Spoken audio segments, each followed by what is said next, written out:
Je vous invite à regagner vos places, à vous installer. On va pouvoir reprendre le programme de cet après-midi avec une table ronde consacrée au Gavroche d'ailleurs. 2 de nos invités sont installés.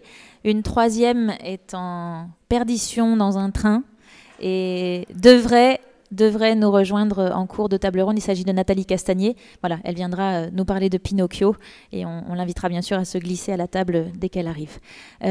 Bienvenue à ceux qui n'étaient pas là en début d'après-midi. Rebonjour à tous ceux qui continuent ce moment avec nous. Je suis très heureuse d'être aux côtés de Aline Schulman et de Bernard Hoffner, que je vous remercie d'accueillir très chaleureusement.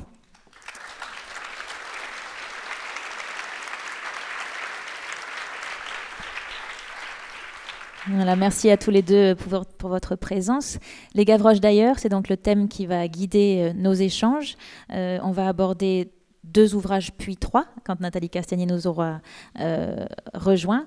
Les aventures de Huckleberry Finn de Mark Twain et de Francisco de Quevedo, La vie du truand Don Pablos de Ségovie, vagabond exemplaire et modèle des filous, dont vous êtes tous les deux les traducteurs.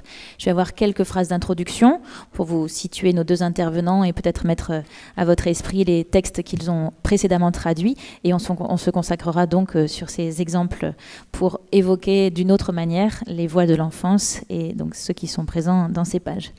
Aline Schulman, vous êtes née à Casablanca, vous avez enseigné la littérature espagnole et latino-américaine à la Sorbonne. Vous êtes encore enseignante ou plus? Non, c'est fini. Vous êtes traductrice de l'espagnol et du français, et vous vous êtes attaquée au monument Cervantes pour nous offrir en 97, sous la couverture du Seuil, votre traduction, votre version de l'ingénieux Hidalgo Don Quichotte de la Manche. Vous êtes auteur d'un roman, Paloma, qui est paru aux éditions du Seuil en 2001. On vous connaît comme traductrice quasiment attitrée de Juan Goytisolo. Goytisolo, je prononce bien? Parfait comme ça. Voilà, Goytisolo, je me concentre parce que je ne parle pas un mot d'espagnol, donc je vais faire semblant de parler espagnol. Et vous avez aussi traduit des écrivains sud-américains, dont Carlos Fuentes, notamment. Je cite La Célestine de Fernando de Rojas, qui, je crois, a eu une belle réception aussi. C'est un gros travail que vous avez mené, un texte qui date de 1499 et qui est paru chez Fayard en 2006, dans votre version à vous. Pour cette table ronde, nous allons donc vous entendre parler de ce titre-là, La vie du truand Don Pablos de Ségovie, vagabond exemplaire et modèle des filous, un roman de Francisco de Quevedo que vous avez traduit aux éditions Fayard en 2010. Bernard Hoffner est à vos côtés. Je suis très heureuse de vous retrouver ici. Bernard, on a eu l'occasion de se croiser, mais jamais d'être assis à une table ronde ensemble. Vous avez beaucoup séjourné à l'étranger dans votre vie, en Allemagne notamment, en Angleterre, aux Comores. Vous avez un temps partagé votre vie entre les Pays-Bas et la Drôme. Est-ce que c'est toujours le cas? Non, c'était plus que la Drôme. Plus que la Drôme, donc ça y est, posé dans les collines de Dieulefit, ou pas loin. Vous avez exercé de nombreux métiers, mais avez fait le choix de vous consacrer à la traduction à partir de 1988. Votre premier texte en tant que traducteur officiel, puisque vous avez été clandestin un certain temps, a été pour Christian Bourgois. Il s'agissait de The Beautiful Room is Empty, La tendresse sous la peau d'Edmund White. Traducteur, vous vous dites passeur aussi. Vous passez, vous, du roman à la poésie, de l'essai à la nouvelle, des textes classiques comme des auteurs contemporains. Je vais citer parmi vos travaux le roman de Robert Burton, Anatomie de la mélancolie, Martin Amis, c'est la maison des rencontres, Joyce, l'Ulysse, auquel vous êtes attaqué aussi. Et puis il y a eu Mark Twain, Tom Sawyer. Mais vous êtes venu donc aujourd'hui nous parler de l'autre, le camarade de Tom Sawyer, Huckleberry Finn, Aventure de Huckleberry Finn, c'est paru aux éditions Tristram en 2008. Voilà, donc des textes qui ont marqué l'histoire de la littérature. 2 textes en attendant Nathalie Castagnier pour nous parler de Pinocchio, qui sont ancrés dans une époque, et je voudrais qu'on ouvre nos discussions, nos échanges sur cette idée-là. Le texte de Francisco de Quevedo, lui, date du XVIIe siècle, de 1626, si je ne me trompe pas. Je voudrais donc vous entendre d'abord sur pourquoi vous êtes devenu l'auteur de ce texte-là, un texte très ancien, qui a donc traversé les siècles. Comment est-ce que vous êtes, vous, traductrice, positionnée? Est-ce qu'on vous a commandé ce travail-là? Est-ce que ça a été un choix, une envie personnelle de vous attaquer au texte de Francisco de Quevedo? Oui, bien évidemment. Est-ce que ça marche? Oui. Mais, si vous me permettez, je suis vraiment odieuse, mais je voudrais d'abord, avant de parler de cela, dire tout de même que si on parle de roman picaresque, il est difficile de parler de Gavroche. Parce que un Gavroche, c'est un enfant, comment vous dire, c'est un enfant romantique, c'est un enfant généreux, qui a un idéal qui va mourir sur les barricades, même s'il vit peut-être dans un vagabondage un petit peu coupable. Mais c'est tout de même un enfant, avec toute sa charge d'innocence. Et encore une fois, il criera, je ne sais plus ce qu'il crie sur les barricades, mais quelqu'un va me le souffler, mais enfin, il meurt sur une barricade. Bon. C'est la faute à Voltaire. Mais en tout cas, le Picaro, enfin le roman picaresque, et donc le Picaro espagnol, ça n'est pas du tout, comment dirais-je, l'enfant au XVIIe siècle et même au milieu du XVIe siècle, puisque le premier roman picaresque est écrit en 1550 par un anonyme. L'enfant n'est pas encore un objet comment dirais-je, un objet littéraire. Et il n'est même pas un objet social. Il n'est même pas un objet social. Il est au pire, comment dirais-je, un souffre-douleur pour ses parents et au mieux un moyen de subsistance pour le parent. Donc c'est un peu comme ça que le roman picaresque s'ouvre, si vous voulez. C'est cet enfant dont on n'a rien à faire qu'à s'en débarrasser, qu'on va donner à quelqu'un et il va essayer ainsi de sortir de cette espèce de pauvreté. Alors, peut-être, je suis hors sujet, là. C'est une précision qui est importante. C'est une précision qui est importante parce qu'on a effectivement ce titre de Gavroche, voilà. Qui donne une piste et il est important que vous rejoigniez cette piste. Alors, avec des précisions. D'autre part, ce que je voudrais dire aussi à propos, et ceci c'est en pensant justement au texte de Huckleberry Finn et de Pinocchio. Dans les deux cas, on a affaire à des écrits du XIXe siècle aussi, c'est-à-dire la société n'est plus une société fermée, il y a tout de même un certain espoir d'amélioration, et donc un certain espoir d'amélioration de l'identité du personnage lui-même. Huckleberry Finn va finalement être gentil. Tu me diras après ce que tu en penses. Pinocchio va essayer de l'être sans l'être et finira par. Tandis que ici, au XVIe siècle et au début du XVIIe siècle espagnol, ce sont les trois romans picaresques, enfin c'est milieu, fin et début, milieu 16e, fin 16e et début 17e, il n'est pas question de s'améliorer. L'enfant est damné d'avance. Pourquoi? Parce qu'il vient d'une famille qui est elle-même coupable, si vous voulez, et l'enfant vit la malédiction que ses parents lui ont donnée en héritage. Donc ça, c'est tout de même une grosse différence avec les deux autres textes. Voilà. Et il précise, pour vraiment préciser ce propos, il a cette phrase, Pablos, il dit « Je pris la résolution d'être un coquin parmi les coquins ». Il décide, on va parler de cette tension entre le bien et le mal qui parcourt les trois ouvrages, mais effectivement, le personnage Pablos, lui, il décide directement d'être du côté du mal et de la truanderie et du vol, etc. Ce qui est plus ambigu chez les deux autres. Alors, revenir donc à cette introduction, maintenant que ces paramètres-là sont posés, mais vous avez très bien fait, vous entendre sur justement votre rencontre, vous, avec ce texte et le fait que vous en soyez devenue la traductrice, une des traductrices. Si je vous le dis, vous allez rire.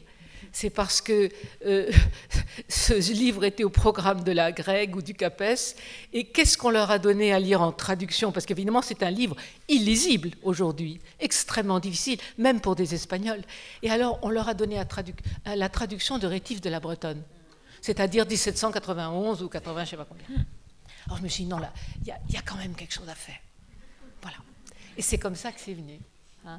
Alors justement, avant d'entendre Bernard, est-ce que vous avez cité cette traduction de Rétif de la Bretonne, il y en a eu d'autres, mais comment est-ce que vous vous êtes positionner par rapport aux versions précédentes? Est-ce que vous avez eu besoin de les lire, de les relire pour les avoir à l'esprit et vous positionner contre ou en adhésion? Ou est-ce qu'au contraire, il a fallu écarter pour être la plus vierge possible face au texte et vraiment être en réception du texte vous-même?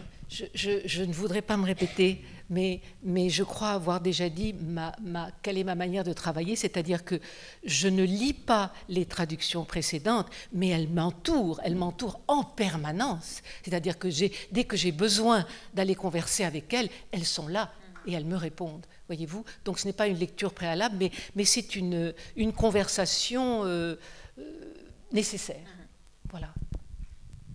De votre côté, Bernard, comment est-ce qu'un beau jour, vous êtes devenu le traducteur de Mark Twain, sachant que donc, d'autres traductions, bien sûr, en avaient été faites. Comment est-ce que vous vous êtes positionné dans ce travail-là? Oui, pour moi, c'est tout simple. Puisqu'on parle des boîtes d'enfance, pour moi, Huckleberry Finn, en particulier, Tom Sawyer aussi, mais surtout Huckleberry Finn, c'est la voix de mon enfance. Je veux dire, j'ai quand même un souvenir très très fort de la lecture de Tom Sawyer, Huckleberry Finn, entre 9 ans et 10 ans à peu près, dans 2 livres qui devaient faire 150 pages chacun.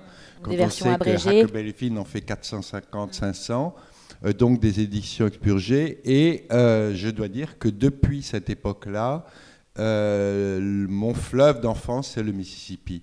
Alors que je ne l'ai jamais vu que d'avion en réalité, je ne l'ai jamais vu en vrai. Il était pour moi, c'était dans ma tête, ça faisait partie de ces livres que je devais traduire un jour. Il y a Françoise Dusorbier qui est là, qui sait très bien que évidemment Robinson Crusoe en faisait partie et qu'elle m'a coupé l'herbe sous le pied. Quelqu'un d'autre m'a coupé Tristram Shandy. Il me reste encore Gulliver. Et il y avait donc ce livre-là, donc ces 2 livres-là, Tom Sawyer, Huckleberry Finn. La raison principale en étant qu'un jour, j'ai commencé à traduire, il y a maintenant une quinzaine d'années, un petit extrait de son autobiographie, qu'il m'a fallu chercher des citations dans les traductions existantes, que j'ai été voir ce qu'il y avait, que j'étais effaré de ce que les gens lisaient comme étant du Mark Twain. Puisque pour moi, ça n'avait pas grand-chose à voir, en tout cas avec mon idée de Mark Twain et avec l'idée que les Américains se font de Mark Twain. Et je me suis dit, un jour, je vais le traduire. Et c'est vrai que je suis tombé sur les éditions Tristram et qui ont été absolument enthousiastes. Et pour moi, c'était une nécessité corporelle vitale de traduire ce livre, c'est-à-dire de restituer ce que Mark Twain m'avait déjà restitué des voix de son enfance à lui. Donc moi j'ai essayé de restituer par mon truchement, mot qu'on n'utilise pas assez pour la traduction d'ailleurs, le mot truchement, donc voilà. Et donc le résultat, ça a été ces 2 livres. Et puis étonnamment, c'était pas du tout volontaire au départ. J'ai traduit 4500 feuillets de Mark Twain depuis cette époque-là. Et il me reste encore le 3e volume de l'autobiographie, qui n'est pas encore sorti aux États-Unis, donc je n'ai pas encore pu le commencer, et un autre petit texte, et après je ne ferai plus de Mark Twain. Je vous le laisse à tous ceux qui veulent en faire. Il y en a plein. L'autobiographie de Mark Twain, c'est le fameux livre de chevet de Barack Obama. Barack Obama, c'est ça. C'est ce livre qui s'est vendu à 500 000 exemplaires aux États-Unis. J'ai lu 1 million moi-même. Oui, enfin, c'est pareil, 500 000, 1 million. Non, oui, c'est pareil. Mais ce que j'aimerais bien, c'est revenir à ce que disait Aline tout à l'heure, parce qu'elle disait tout à l'heure à propos donc, de 2 choses. Donc, Huckleberry Finn qui va devenir gentil, non, pas du tout, il va absolument pas devenir gentil, premièrement, mais on pourra en parler. Et l'autre chose, c'est cette malédiction. C'est vrai que dans Don Pablos de Ségovie, on sent cette malédiction de ce gamin qui a un père et une mère innommables et qui devient innommable par malédiction parce qu'il ne peut pas faire autrement.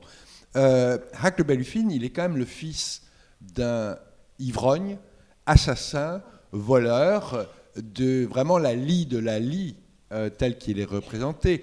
Je veux dire qu'il finit d'ailleurs sans vraiment savoir que c'est lui dans Huckleberry Finn à le retrouver dans une espèce de cabane qui file au fil du Mississippi. Et évidemment, Jim, qui a reconnu son père, n'ose pas lui dire c'est ton père qui était là, qui était mort. Donc il a une malédiction, évidemment, il a une malédiction, c'est-à-dire que sa malédiction et tout son bonheur, c'est là qu'il y a une différence avec Don Pablos, c'est que le bonheur, il est pour nous. C'est-à-dire que grâce à cette malédiction, il ne va pas à l'école, il est pauvre, il vit dans un tonneau une partie du temps, et donc il ne va pas à l'école. Et donc il nous écrit, puisque c'est lui, et c'est ça qui est extraordinaire, mais ça on en parlera un petit peu, c'est lui le narrateur du livre. Donc vous avez ici un livre qui est écrit par quelqu'un qui n'a jamais été à l'école. Hein? Bon, on pourra développer ça après. Alors, oui, juste pour reprendre, c'est le genre même du roman picaresque qui veut que ce soit une autobiographie fictive, écrite a posteriori, bien évidemment, par quelqu'un qui relate ses mésaventures et ses errements et ses errances.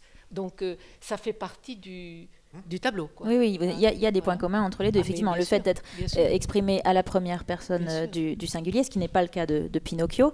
De Tom Sawyer. Ni de Tom Sawyer, mais de Huckleberry Finn. Tous les deux des personnages qui appartiennent au bas de l'échelle sociale et qui sont donc dans une errance. Il y a vraiment, effectivement, on pourrait, dans un certain sens, dire que Huckleberry Finn est aussi une forme de roman picaresque si ces critères-là sont respectés. Revenir sur votre choix, Bernard Hoeffner. Pourquoi, pour cette table ronde, avoir choisi Aventure de Huckleberry Finn et pas Tom Sawyer, justement? Qu'est-ce qui les différencie et qu'est-ce qui fait que celui-ci était plus intéressant pour le propos d'aujourd'hui? Bon, il y a plusieurs raisons à ça. La première, c'est que j'ai remarqué, donc à partir du moment où je travaillais sur ce livre, où j'ai commencé à faire quelques ateliers de traduction autour de Mark Twain, que j'en ai parlé avec les gens, puisqu'avant, je n'en parlais pas vraiment beaucoup, c'est que quand je parlais de Mark Twain, on me citait immédiatement Tom Sawyer, puis la petite chanson de la bande dessinée japonaise sur Tom Sawyer. Oui, vous aviez promis que vous alliez faire la chorégraphie de Tom Sawyer. Ce qu'il y a, c'est que moi, je suis peut-être le seul parmi vous qui n'a jamais vu, j'ai vraiment entendu des gens la chanter, mais moi, je ne la connais pas. Je n'ai jamais vu ce film, ni entendu cette chose-là. Donc, tout le monde, pour tout le monde, Mark Twain, c'est Tom Sawyer. Et ce que j'aimerais bien, et c'était tout le travail que je fais sur Mark Twain, et un petit peu cette espèce de notion de redresser la barre, c'est-à-dire Mark Twain, chaque fois qu'on en parle, ou qu'on en parlait, en tout cas il y a une quinzaine d'années, c'est un écrivain, un museur qui écrit pour les enfants. Hein, c'était l'opinion générale. Et je pense qu'il y avait besoin, comme ça a été fait, par exemple, il y a une trentaine d'années pour Stevenson, hein, qu'on a arraché à la littérature pour enfants pour indiquer que c'était un grand moderniste, par exemple. Même Conrad, un petit peu, hein, qui était une littérature d'aventure pour les adolescents. Et puis on oublie un petit peu que c'était un des grands stylistes du début du XXe siècle ou de la fin du XIXe. Et Mark Twain, c'est ça. Et surtout dans Huckleberry Finn, qui est réellement son chef-d'œuvre qui est, bon, je veux dire, ça, on l'a vu, vous l'avez peut-être lu. Chaque fois on demande aux gens de faire la liste des 10, 15 plus grands romans de la littérature mondiale, il fait partie de ça. Et c'est Huckleberry Finn, c'est pas Tom Sawyer. Et quand les deux livres sont sortis en même temps. Et je me suis aperçu que... Les deux livres, votre version à vous, parce que oui, dans ma traduction. Voilà, celle de Mark Twain, il y a une dizaine d'années d'écart entre les deux, 76, même un peu moins. Tout à fait. Voilà. Mais ce qu'il y a, c'est que quand j'avais les chiffres de vente de Tristram, ils me disaient c'est 6 000 pour Tom Sawyer et 4 000 pour Huckleberry Finn. Et ça m'attristait énormément. Et c'est en train de changer. On en est maintenant à peu près à égalité autour des 13 000 14 000. Mais voilà, c'est mon désir, c'est que les gens lisent Mark Twain comme un écrivain, un grand. Je veux dire, il a fait ce qu'ont fait Céline et Queneau en France, mais il a fait ça au milieu de la deuxième moitié du XIXe siècle. Et donc la littérature américaine a été changée. Et je pense que les gens qui lisent la littérature américaine, les gens qui lisent Faulkner, les gens qui lisent Hemingway, etc., sans avoir la connaissance de ce qu'écrivait Mark Twain réellement, ont une mauvaise connaissance en réalité de ce que c'était. De même que j'ai traduit l'Anatomie de la mélancolie pour que les gens puissent lire Melville, voilà, je traduis Huckleberry Finn pour qu'on puisse lire Faulkner.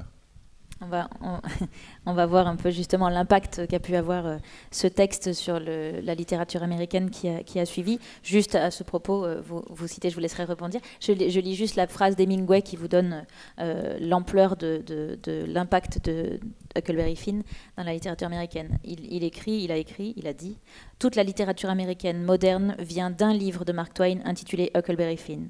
Si vous le lisez, vous devez stopper quand le nègre Jim est volé au garçon. C'est la vraie fin. Le reste n'est que du prix. Mais c'est le meilleur livre que nous avons eu. Tous les écrivains américains viennent de celui-là. Il n'y avait rien avant. Il n'y a rien eu d'aussi bon depuis. » C'est le propos d'Hemingway à propos de ce texte-là. Vous vouliez réagir ? Oui, je voulais dire simplement que si Huckleberry Finn et Pinocchio ont pu être considérés comme des livres pour enfants ou en tout cas pour adolescents, il est bien évident que le roman picaresque à sa naissance n'est absolument pas, d'abord il n'y a pas de littérature pour enfants ni pour adolescents, c'est un livre extrêmement grinçant où se révèlent toutes les horreurs, si je puis dire, des bas-fonds de la société espagnole de l'époque. Alors, c'est certainement pas un livre à mettre entre les mains des enfants. Alors, justement, on va prolonger un peu votre propos sur cette époque à laquelle il est paru, 1626. Il y est question effectivement d'humiliation, de vol, de famine, de manipulation. On sent toutes des ressorts de la société, des ressorts politiques qui sont à l'œuvre. Est-ce que vous pouvez nous dire en quelques phrases le contexte de l'époque ? Qu'est-ce qui se passe politiquement en Espagne à ce moment-là? Alors d'abord, vous donnez plus ou moins et très rapidement les dates de naissance de Quevedo. Savoir au moins de Quevedo, c'est en deux mots. En espagnol, on dira mal bicho, pero genial, c'est-à-dire un salaud, mais génial. Et il est comparé par les écrivains d'aujourd'hui à Céline, si vous voulez. Céline, qui est un grandissime écrivain, mais vraiment un drôle de bonhomme. Eh bien, Quevedo, c'était la même chose. C'était le plus grand poète amoureux de tout le XVIIe siècle, et en même temps un type qui a écrit des choses épouvantables, je vous raconterai à propos de Sainte-Thérèse, misogyne, homophobe, anti-mort, anti-juif, bref, un type épouvantable. Et alors, au moment où, en 1617, Sainte-Thérèse est canonisée et on veut en faire l'autre sainte patronne de l'Espagne, parce que Saint-Jacques de Compostelle est déjà patron. Alors, comme le chapitre de la cathédrale de Saint-Jacques a peur de perdre ses privilèges, alors il cherche un pamphlétaire, et on sait que Quevedo a la plume grinçante. Alors, on demande à Quevedo de donner une bonne explication, d'écrire un pamphlet pour bien dire combien Sainte-Thérèse n'est pas à la hauteur de Saint-Jacques. Et vous savez ce qu'il dit ? Il dit, Dieu, ce qu'il veut, c'est mener ses armées pour la libération, enfin dans une croisade, etc. Or, comment voulez-vous qu'une femme, toute sainte soit-elle, puisse en faire autant qu'un Saint-Jacques qui a participé à plus de 2000 batailles, je vous cite le texte par cœur, plus de 2000 batailles, et qui a tué de son sabre, qui a décapité de son sabre, plus de 2 114 000 morts. Voilà. Moreux. Moreux. Hein? Moriscos. Moros, ils disent. Voilà. Vous voyez un petit peu jusqu'où ça pouvait aller. Et en plus, il parlait parfaitement le français, c'est un type d'une culture extraordinaire. Il avait même été espion pour les Français. Il était payé par l'ambassade de France pour aller raconter des histoires. Bref, c'était un bicho, un sale type. L'époque, si vous voulez, on est à une époque où je vais vous donner les deux lignes, si vous voulez. C'est l'honneur, la honra, on doit avoir de la honra, et puis, c'est-à-dire qu'on doit être pur de son sang par les quatre côtés, rien de morisque et rien de juif. Et puis donc, si on est pur, si on est grand, si on est noble, on ne travaille pas. L'argent, c'est sale. C'est-à-dire que l'Espagne va être comme ça, prise en tenaille dans cette espèce de vision grandiose d'elle-même, en même temps que, dès Charles Quint, les comment dirais-je, les faillites gouvernementales se succèdent, parce que c'est pas parce que l'argent arrive des Amériques qu'on est riche, pas du tout. L'argent sert à engraisser les financiers de Gênes et des Flandres, et la France, et l'Espagne, vous voyez. Bon, parlons d'autre chose. Et l'Espagne est elle-même en train de s'appauvrir, c'est-à-dire que arrive du coup dans la société et donc dans la littérature toute une couche de vagabonds et de miséreux, de gueux, ce qu'on appelait en France à l'époque les gueux. Voilà, El Buscón, Pablo, c'est un gueux. Bon, je ne vais pas trop... Non, mais c'est important. Je m'arrête sur El Buscón, justement, oui. qui appartient au titre original, oui, mais qui ne figure pas dans la traduction française. Pourquoi est-ce que El Buscón disparaît sur la couverture? Parce que c'est un nom commun et pas un nom propre, et que je l'ai traduit le truand. D'abord parce qu'il ne faut pas faire comme ceux qui ont traduit avant vous, donc il faut trouver autre chose. Et puis, qu'est-ce qu'ils avaient mis? Oh là là, l'aventureux, l'aventurier. Or aujourd'hui, je trouvais qu'aventurier, ça ne marchait pas. Alors qu'un truand, à l'époque, avant d'être le truand d'aujourd'hui, de 1906, j'ai regardé l'autre jour dans le dictionnaire, le truand, comment dirais-je, avec le sens d'aujourd'hui, c'est 1906. Et avant ça, c'était le truand, c'était la cour des miracles, comment on l'appelait, hein, voilà. Donc c'est pour ça que je l'ai appelé truand. On peut l'appeler autrement. J'espère que la prochaine traduction l'appellera autrement. Un mot sur le titre, Bernard Hoepner, parce qu'on peut lire dans certaines versions les aventures de Huckleberry Finn. On peut lire parfois le complément ami de Tom Sawyer, camarade de Tom Sawyer. Quelle version vous avez choisi, vous? Pourquoi ce choix d'avoir supprimé le déterminant? C'est le cas de l'une des deux versions, je crois, originales. Racontez-nous un peu ce voyage du titre et tel qu'il s'arrête sur votre ouverture à vous. C'est très simple. La première édition des deux livres, donc en anglais, c'était The Adventures of Tom Sawyer, donc les aventures de Tom Sawyer, qui posait aucun problème. Et le deuxième livre est sorti, ça s'appelait Adventures of Huckleberry Finn. Donc il était tout à fait normal que, bon, on en a beaucoup discuté, j'en ai beaucoup discuté avec les éditeurs, parce que c'est pas évident. Aventure, je veux dire, un livre qui s'appelle Aventure et non Les Aventures. Hein. Pour les gens, ça roule mieux, les aventures, etc. Mais si Mark Twain l'a fait, c'est que même si je ne peux pas être complètement sûr de la raison, j'en ai trouvé des raisons, hein, mais je ne suis pas sûr que ce soit les bonnes. Donc voilà, j'avais pas le choix. Est-ce qu'il n'y a pas il me semblait avoir lu quelque chose, et c'est pour ça que je voulais avoir des précisions, il y a eu deux éditions du texte de Mark Twain, une première à Londres en 1984 et une autre dans la maison d'édition qu'il fonde à New York en 1985. Et celle de Londres est mentionnée The Adventures, et celle de l'américaine fait sauter le déterminant. Voilà, pour se détacher peut-être... Oui, la raison pour laquelle les livres étaient publiés d'abord à l'époque, étaient d'abord publiés en Angleterre et puis ensuite aux États-Unis, pour des raisons de copyright. Hein. C'est-à-dire que si un livre était publié aux États-Unis avant d'être publié en Angleterre, n'importe qui en Angleterre pouvait pirater ce livre-là. Bon, c'est des trucs très très compliqués. Donc ce qui se passe, c'est qu'à l'époque, il n'y avait pas d'avion, il n'y avait pas de téléphone. Donc ça prenait du temps en bateau, etc. Donc il y a eu une différence entre le titre anglais et le titre français, et le titre américain, bien que en général ce qui se passait, c'est que les plaques étaient faites en Angleterre, donc pour imprimer en Angleterre, et qu'ensuite elles étaient repassées en bateau ça coûtait moins cher évidemment de ne pas refaire les plaques une deuxième fois. Mais le titre a été changé, donc j'ai regardé à une époque, mais j'ai un peu oublié autour de tout ça. Revenir sur le contexte historique, du coup. On a parlé de celui du siècle d'or de Francisco de Quevedo, du coup. Hein. Voilà, vous voyez que je ne parle pas espagnol. Celui de Mark Twain, on est à la fin du 19e siècle, je viens de le dire, donc des parutions en 1884-85.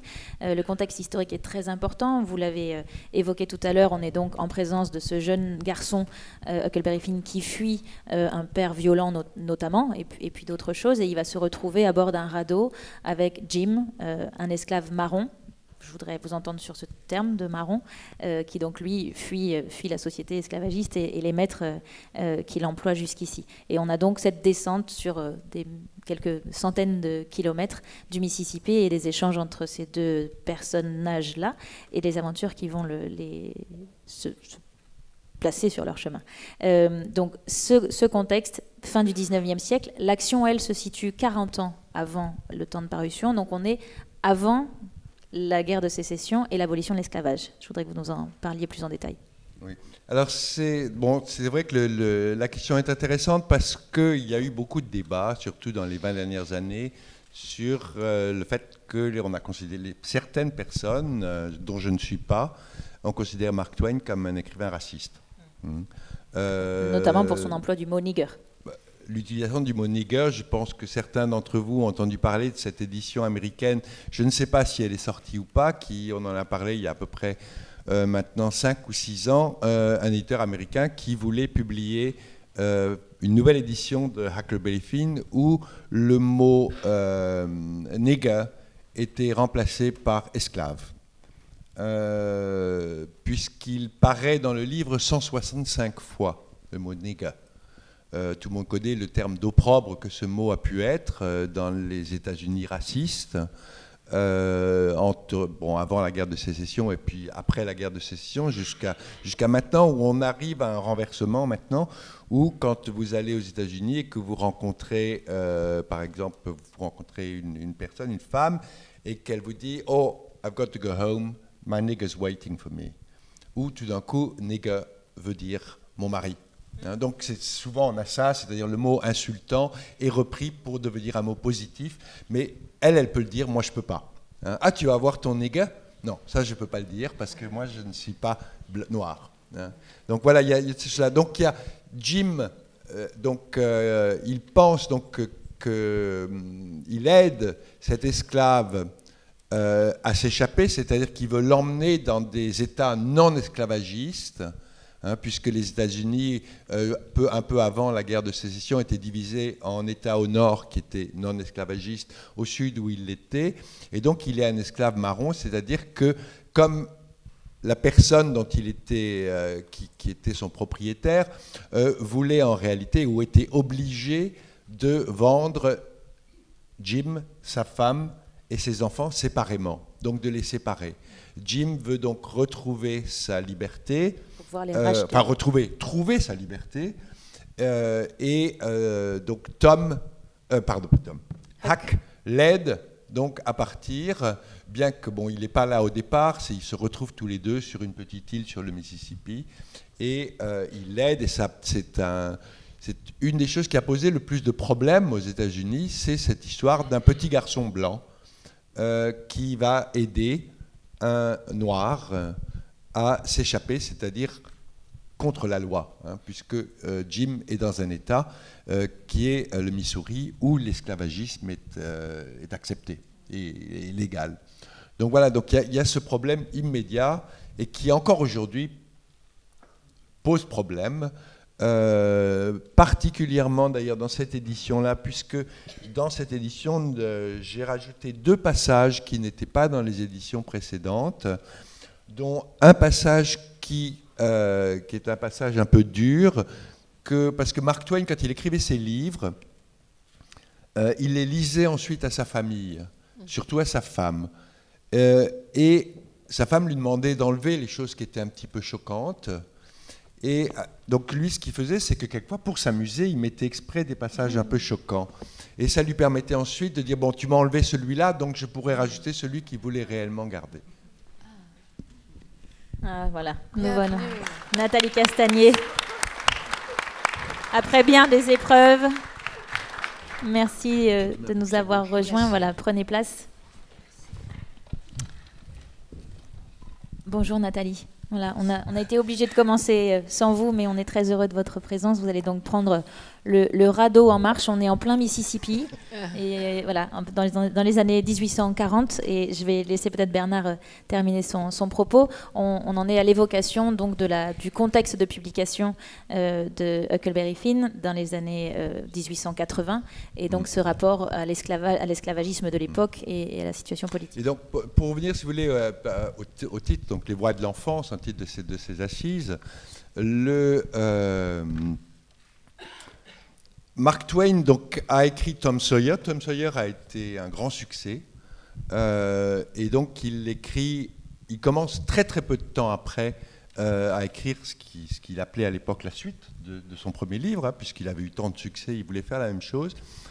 Et c'est à partir du moment où il prend ce petit garçon illettré qu'il se rend compte d'une chose, il se rend compte d'ailleurs assez rapidement, il se rend compte que personne n'a fait ce qu'il est en train de faire, c'est-à-dire qu'aucun livre n'a encore été, avec des bémols, hein, parce qu'il y a eu quelques livres écrits par des esclaves, par exemple, qui ne parlaient pas, qui avaient été déjà publiés pour aider la cause justement anti-esclavagiste.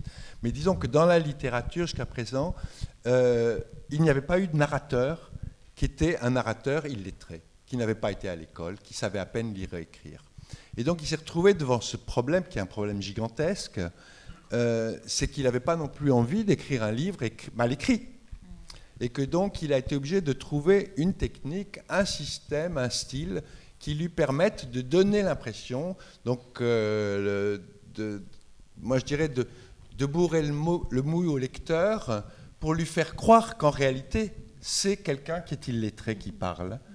Et moi je trouve qu'il y arrive très très bien que ça soit un livre extraordinaire, d'un style extraordinaire, mais avec des doses de syntaxe, de vocabulaire, évidemment beaucoup sur l'oralité, sur le vocabulaire, sur la vision, c'est-à-dire des mots comme civilisé, écrit avec un S au lieu d'écrire avec un C. Bon, ça ne change rien à la prononciation du mot, mais quand on le voit, on comprend tout de suite que c'est quelqu'un qui écrit, qui ne sait pas bien écrire, évidemment. Donc, il a réussi à faire ça. Et puis, de la même façon, avec Jim, évidemment, a essayé de rendre, mais il n'était pas le premier là, d'autres l'avaient fait avant lui, essayer de rendre ce langage des nègres du sud des États-Unis, avec leur langage très, très particulier, évidemment l'élision des R, enfin, toute une chose. Et je pense qu'il a réussi magnifiquement à le faire. Et vous réussissez magnifiquement à nous le transposer en français. On reviendra en détail sur ce travail-là de l'accent particulier des Noirs américains de l'époque. Juste, vous mentionniez le fait que le livre est donc écrit par Huckleberry Finn, qui effectivement est allé très très peu à l'école. D'ailleurs, il a envie d'y retourner à partir où son père lui interdit d'y aller par provocation. Et il écrit à la fin de... Ça n'a pas duré longtemps. Non, ça n'a pas duré longtemps. Il était quand même bien content de s'enfuir.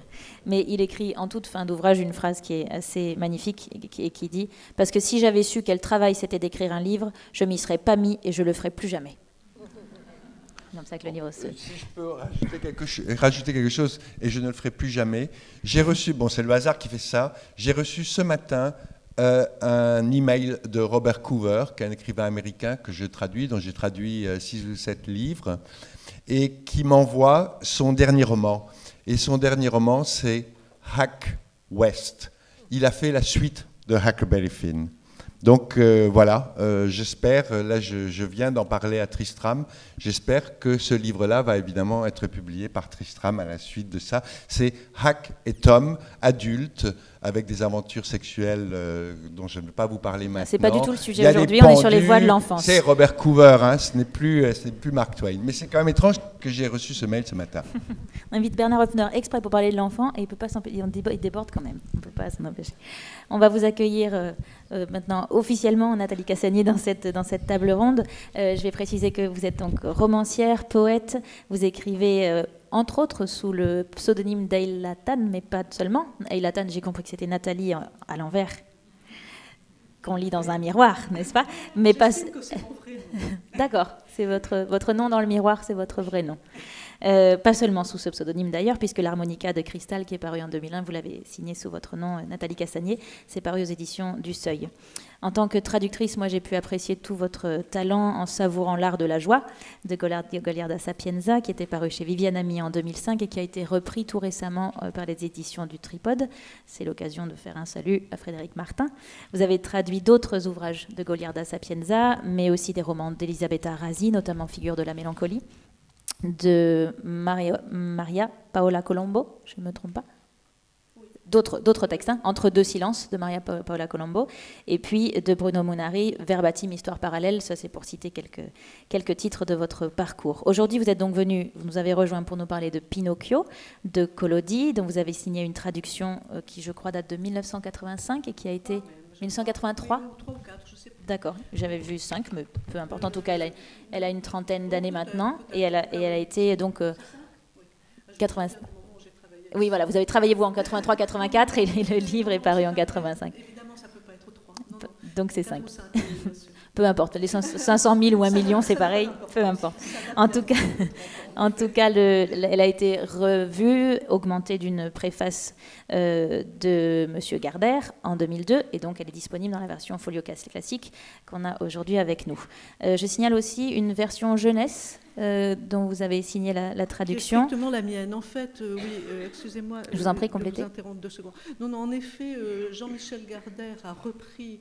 Et on a retravaillé un tout petit peu, mais très peu et très sympathiquement d'ailleurs, ensemble. Avec son apport à lui. Du coup, lui a fait quelques corrections. On a fait aussi qui ne me convenait pas. Il m'a complètement laissé libre de le dire. Et du coup, parfois, ça m'a permis moi-même de corriger 2-3 petites choses qui ne me convenaient pas tout à fait. Et il a fait un travail magnifique. Enfin, c'est vrai, c'était... Enfin, voilà, l'ensemble du livre est très très bien. Voilà, très complète, très éclairante. Très personnel aussi, et très personnel, sa préface, mais très bien. Et oui, et le Pinocchio vraiment pour enfants, c'est le mien de base, quoi. D'accord. Et illustré par Jérémy Almanza aux éditions Soleil, donc qui vient de paraître. Alors, pour rejoindre la discussion, je voudrais vous entendre vous aussi sur le fait que vous êtes devenue donc la traductrice des aventures de Pinocchio. Comment est-ce que ça s'est passé, cette rencontre avec ce texte? Est-ce qu'il a habité votre enfance? Est-ce que ça a été un souhait de traductrice professionnelle ou une commande de votre part? Ça a été une commande. Pinocchio n'a pas spécialement habité mon enfance, et c'est une des premières choses que j'ai traduites, en plus. Donc non, c'est Gallimard Jeunesse donc, qui m'a demandé ça, ce qui m'a fait très plaisir, mais ce n'était pas un souhait de ma part. Je l'ai accueilli, voilà, simplement, ce travail. Alors le texte de Collodi date de 1881-1882, c'est vraiment contemporain de Huckleberry Finn. Oui. Il est paru sous forme de feuilleton, à cheval sur ces 2 années-là, par 3 salves. Oui, à cheval et avec un arrêt, puisque... Une interruption entre les deux. Oui. Voilà. Est-ce que vous pouvez nous parler de la période de parution de ce texte, de l'Italie de l'époque et de sa réception d'alors? La période est celle qui suit l'unité italienne, ce qui a une grande importance en fait pour le Giornale per i Bambini, qui a été en réalité créé pour éduquer les enfants de l'Italie nouvelle, de l'Italie réunifiée. Alors on verra ça de manière assez différente une dizaine d'années plus tard avec De Amicis, avec Cuore, qui est un livre célébrissime aussi, mais qui est nationaliste et qui est très moralisant. Mais déjà, dans l'optique des créateurs du Giornale per i Bambini, c'était l'idée d'offrir aux petits Italiens de l'époque, c'est-à-dire en fait des petits bourgeois, enfin des bourgeois de la moyenne ou grande bourgeoisie, c'est-à-dire pas du tout Pinocchio. C'est ça qui est intéressant, le décalage, un reflet, enfin quelque chose qui les instruirait aussi dans l'amour de la patrie, de la famille, enfin, de Dieu. Dieu, non, pas totalement, parce que c'était quand même des laïcs, mais voilà, il y avait quand même cet aspect-là très fort. C'était quand même un peu leçon de morale avec des histoires, leçon de morale et leçon instructive, même au-delà de la morale, en leur apprenant aussi des choses, mais dans un style très très différent de ce qu'est Pinocchio. Donc l'apparition de Pinocchio là au milieu, comme le fait d'ailleurs remarquer Jean-Michel Gardère dans sa préface, ce pantin venu on ne sait d'où, parce qu'en effet il existe déjà dans le morceau de bois que découvre Maître Cerise. Oui, parce que le morceau de bois parle déjà. Le morceau de bois parle, avant d'être dit taillé. qu'on le chatouille, enfin voilà, c'était quand même tout à fait particulier. Et le fait que Pinocchio soit d'ailleurs plus une marionnette qu'un pantin est certainement lié aussi à l'intérêt de Collodi pour le théâtre.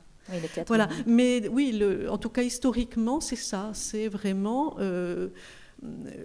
l'idée de former les petits Italiens de l'époque en les amusant, en les distrayant, mais en les amenant à savoir qu'il faut se former et se formater un peu dans la nouvelle société qui vient de se former elle-même. Alors, ce qui explique cette parution en feuilleton explique les petits résumés qui précèdent la plupart des chapitres. Oui, à moins que ce n'était une méthode de l'époque, un goût de l'époque aussi. Ça se faisait pas mal. D'accord, ça se faisait simplement. Pas mal. Non, ce qu'il y a surtout d'intéressant, en fait, je trouve, c'est de se rendre compte que... Alors, Collodi, jusqu'à quel point il était attaché à Pinocchio ou pas? Moi, je pense qu'il l'était quand même. En tout cas, les petits lecteurs qui ont vu apparaître ce personnage complètement atypique l'étaient aussi, puisqu'ils ont réclamé à grands cris la suite, et ils demandaient, dès qu'il y avait un retard, alors est-ce que ça va continuer? Mais quand même, l'idée de Collodi, il ne devait plus très bien savoir qu'en faire de son pantin, donc en réalité il le tue. Enfin, il fait quelque chose comme le tuer à la fin de cette partie, cette sorte de première partie. Et après, il y a le basculement avec la bella bambina, qui elle-même, la belle enfant aux cheveux bleus, qui elle-même est morte en principe, et puis non, elle n'est pas morte, c'est une fée, et lui, il n'est pas mort. De toute façon, c'est un pantin en bois, donc effectivement, il était assez difficile de le tuer par pendaison. Il sera effectivement pendu et sauvé voilà. par le fameux pigeon. Peut-être entrer un peu dans les textes maintenant, et si vous le voulez bien, Aline, nous donner un extrait à la lecture pour que vous ayez un peu à l'oreille la saveur du texte de Francisco de Quevedo. Alors, je vous propose un petit texte qui décrit, alors en 3 mots, Pablos, puisque c'est le nom du Buscón, de Don Pablos. Pablos va à l'école en tant que valet d'un noble. Et alors, c'est la fête, c'est le carnaval. Alors, il faut avoir un cheval. Et puis, alors, il y a le tirage au sort à l'école et on dit lequel va être le roi. Et le roi, le sort tomba sur lui. Donc, il est roi, donc ses parents doivent lui acheter un cheval. Comme ses parents, l'un est un voleur, l'autre est une sorcière doublée d'une putain, enfin bref, n'ont pas le sou, voilà ce qu'il lui propose comme cheval. Je me mets du net. Le jour venu, on me monta sur un cheval étique et poussif qui ne cessait, moins par bonne éducation qu'à cause de la faiblesse de ses pattes, de faire des révérences. Il avait le cul calleux d'un singe, sans l'ombre d'un poil de queue, et le cou encore plus long que celui d'un chameau. Il était borgne d'un œil et aveugle de l'autre, et ses salières étaient si enfoncées qu'elles lui fermaient déjà les yeux. Ça, j'expliquerai après. Bref, il avait plutôt l'air d'un faîte de toit que d'un cheval, et s'il avait brandi une faux, on l'aurait pris pour la mort chevaline. Tout dans son aspect annonçait l'abstinence, criait le jeûne et la pénitence. Cet animal-là n'avait de toute évidence jamais su ce qu'était l'orge ni la paille. Mais ce qui en faisait par-dessus tout un objet de risée, c'était son pelage couvert de plaques. Il aurait porté une serrure qu'on l'aurait pris pour un coffre vivant. Alors cette histoire de qu'est-ce que c'était, les salières, oui. Après, tu te souviens, toi-même tu as cherché. Oui, pardon, excusez-moi. Les salières, ce ne sont pas les salières comme on a ici, c'est une partie, enfin j'ai bien cherché, vous savez, pour trouver le jeu de mots, parce qu'il fallait trouver un jeu de mots qui marche. Et il fallait quelque chose qui puisse dire, qui puisse aller avec le fait que quelque chose lui ferme déjà les yeux comme s'il était déjà mort. Alors, les salières, c'est quelque chose, quelqu'un est peut-être cavalier ici, c'est quelque chose que les chevaux ont là et qui se creuse, qui se creuse au fur et à mesure qu'ils vieillissent. On peut y mettre du sel. On peut y mettre du sel, par exemple, on n'a pas essayé, mais ça pourrait. Et donc, voilà, j'ai fait un jeu de mots qui a l'air un peu bizarre, mais en fait, c'est juste dans la mesure où les salières sont juste là, et elles lui fermaient presque les yeux. Bon, voilà. Un tout petit peu plus loin, parce que je voudrais vous entendre sur un autre passage. La pauvre bête reçut un tel coup en plein front que, en se cabrant, elle tomba avec son cavalier dans ce qu'il est coutume de nommer, sauf votre respect, les latrines communales. Lorsque je me relevai, vous pouvez imaginer dans quel état, mes compagnons attaquaient avec des pierres la troupe des marchandes. Ils laissèrent 2 d'entre elles sur le carreau. Mais de tous ceux qui participaient à la bataille, c'était moi qui, depuis ma chute, était dans le besoin jusqu'au cou. Je voudrais vous entendre sur cette pirouette-là. C'est pas une pirouette, c'est le texte espagnol. Directement, il n'y a pas eu besoin de... Bougez pas. Oui, on ne bouge pas, on ne bouge pas. Voilà. Ben, voilà.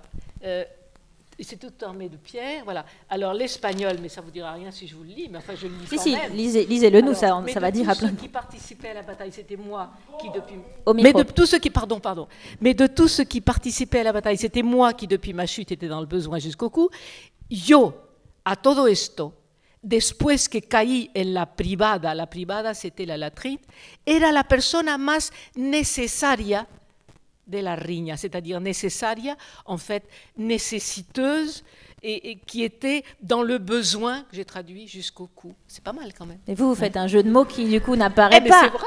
Oui. Est-ce que ma question c'est ça, est-ce que le jeu de mots marche en espagnol ou pas? Mais oui, parce que en espagnol il dit necesaria, la persona más necesaria. Et necesaria, ça évoque les latrines et le besoin. Mais non, voilà.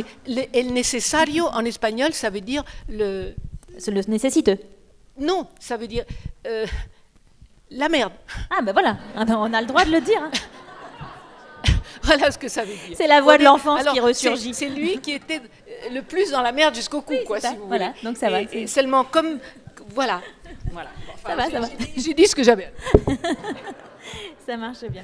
Bernard, est-ce que vous voulez bien nous faire entendre aussi sur un passage de votre choix ou un autre que je peux vous indiquer, mais un petit exemple, voilà, que vous ayez aussi la version. J'avais un petit exemple parce que ce que je voulais aussi ajouter très rapidement, c'est que je vous ai un petit peu expliqué à quel point ce texte était un texte pour moi primordial, un texte de mon enfance, un texte qui résonnait de façon très très forte.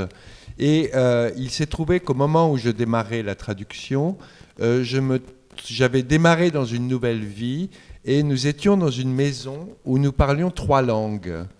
Donc il y avait 2 gamins et donc on se mélangeait entre l'anglais, le français et le croate.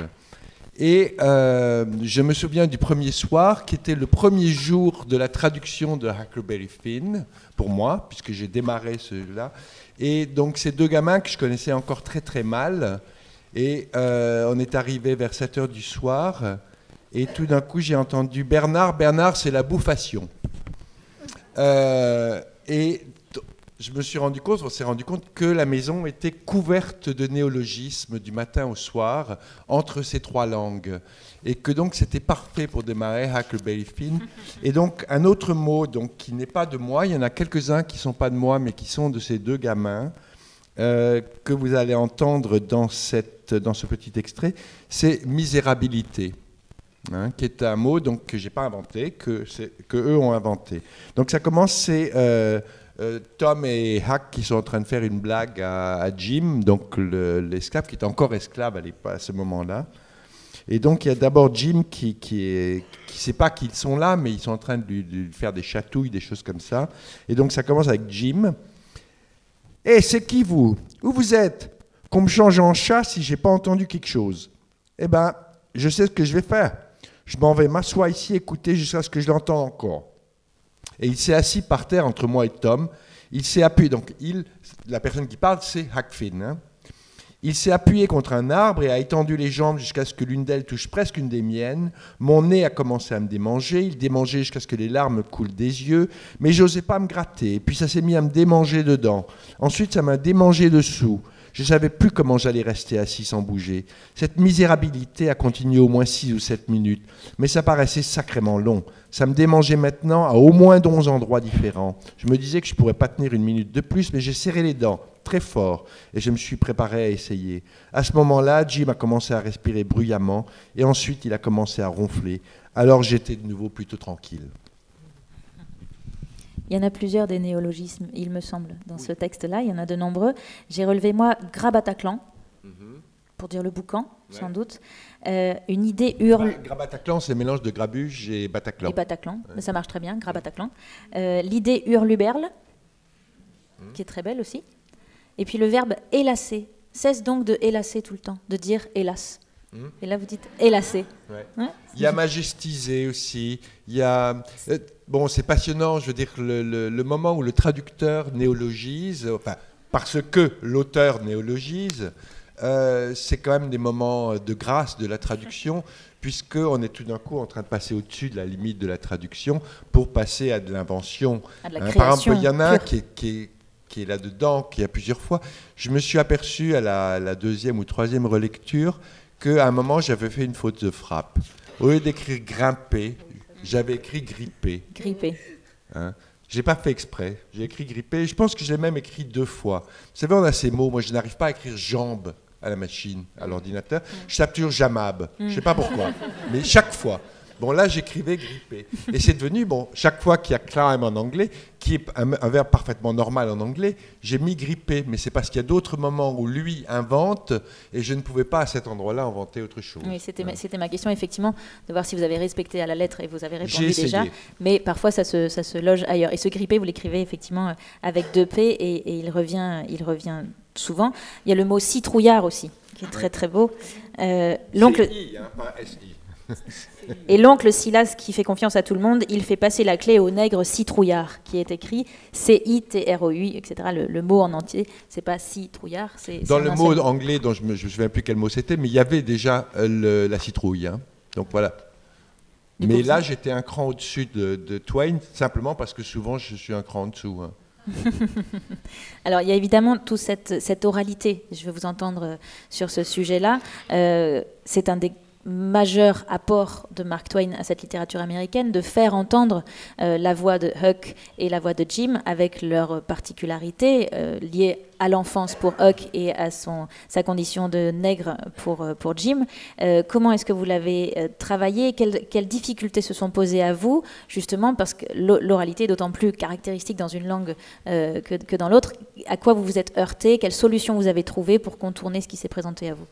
Je me suis heurté à rien du tout. Je veux dire, ça faisait des années que j'essayais de...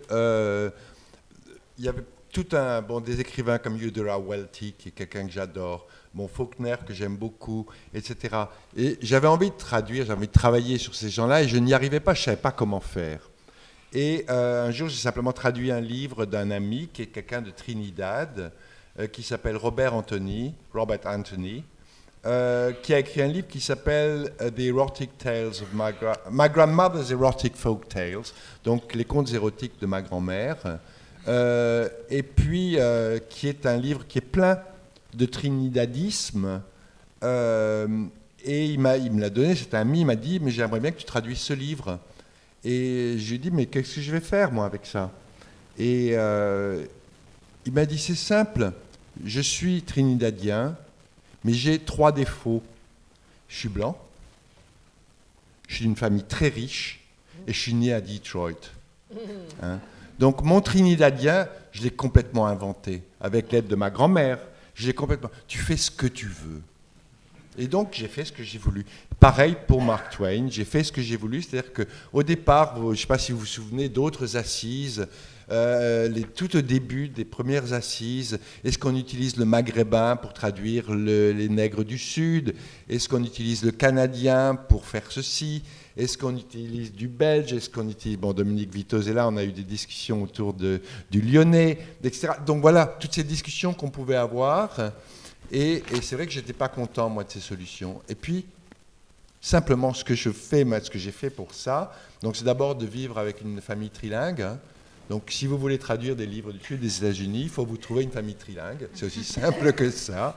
Et deuxièmement, simplement, j'ai fait j'ai traduit le premier jet de Tom Sawyer, Huckleberry Finn, qui est comme un gros livre. Je l'ai traduit en 15 jours. Hein. Donc voilà, je traduisais 25 à 30 feuillets par jour. Pour rester dans la spontanéité, pour avoir un jet spontané. Pour garder ce livre que j'avais lu 15 fois dans ma vie, que je connaissais par cœur, pour garder cette espèce de... Et c'est en cela que Mark Twain a réussi quelque chose d'extraordinaire. C'est pas tellement parce qu'il a inventé civilisé, parce qu'il a inventé tel mot, c'est parce que le rythme est le rythme d'un enfant. Et ça, je voulais absolument le garder, et pour ça, il faut que j'aille vite. Et alors, ça ne veut pas dire que j'ai mis moins longtemps à traduire ce livre. Hein. J'ai eu 5-6 lectures pour ramasser toutes les erreurs que j'avais faites tout du long à ce moment-là. Mais je voulais garder cette dynamique. Voilà. Oui, c'est ce qu'on sent, c'est un texte extrêmement rebondissant et qui du coup est encore très très actuel et très vivant. Revenir à Pinocchio, Nathalie Castagnier, avec vous. Quand Geppetto arrache cette bûche à Maître Cerise, on parlait de Maître Cerise tout à l'heure avec Sylvie Germain, avec son nez rouge, vous l'avez dit tout à l'heure, cette bûche parle déjà, il va donc façonner, tailler ce pantin dans cette bûche de bois, il oublie de lui faire des oreilles, et heureusement, parce que sinon il se le serait fait tirer tout le long du livre, puisqu'il n'arrête pas de faire des bêtises. Il a une sacrée tête de bois, ce pantin, il est extrêmement têtu, et il a le nez, non pas qui démange comme celui d'Huck, mais qui s'allonge quand il ment, et ça c'est vraiment une image qu'on a à peu près tous en tête à travers le monde. Pinocchio ne veut pas aller à l'école, lui, mais il commence par vendre l'alphabet que Geppetto lui a procuré pour aller assister à un fameux spectacle de marionnettes. Moi, ce qui m'a surpris quand j'ai lu ce texte pour la première fois, après en avoir vu des extraits ou des passages dans des livres de jeunesse, c'était justement cette maturité qu'il a déjà. C'est comme s'il naissait finalement des mains de Geppetto, mais en fait, il arrive et il sait très bien ce qu'il veut. Comment est-ce qu'on l'explique ça ? Qu'est-ce qui caractérise ce personnage de Pinocchio qui arrive et qui sait que pour aller à l'école, il lui faut un alphabet, qu'il a besoin de vêtements, de bonnets ? Comment est-ce que vous l'avez, vous, entendu, ce personnage ? Ça, je pense que c'est justement le mystère du Pinocchio. Et en effet, il est né avant de naître, d'une certaine manière. Oui. Alors, il a à la fois la maturité et quand même, il se comporte complètement en enfant. C'est ça qui est formidable, d'ailleurs, parce qu'en effet, il n'est pas très sage. Il fait quand même plein de bêtises et il a quand même des réflexions d'enfant. Mais quant à son savoir, oui, c'est des tas de choses qu'il devrait complètement ignorer. D'ailleurs, la temporalité est assez bizarre dans ce livre. Hein. À certains moments, il dit, oui, pendant toutes les années, je crois, où mon papa m'a appris ça, ils ont passé 3 heures ensemble. C'est ça, c'est ça. On dirait qu'il y a une longue expérience et puis le lecteur... Bizarre. Oui, c'est tout à fait étrange. Donc, je crois je l'ai relu. Là, et ce qui m'a frappé vraiment, c'est l'étrangeté de ce livre.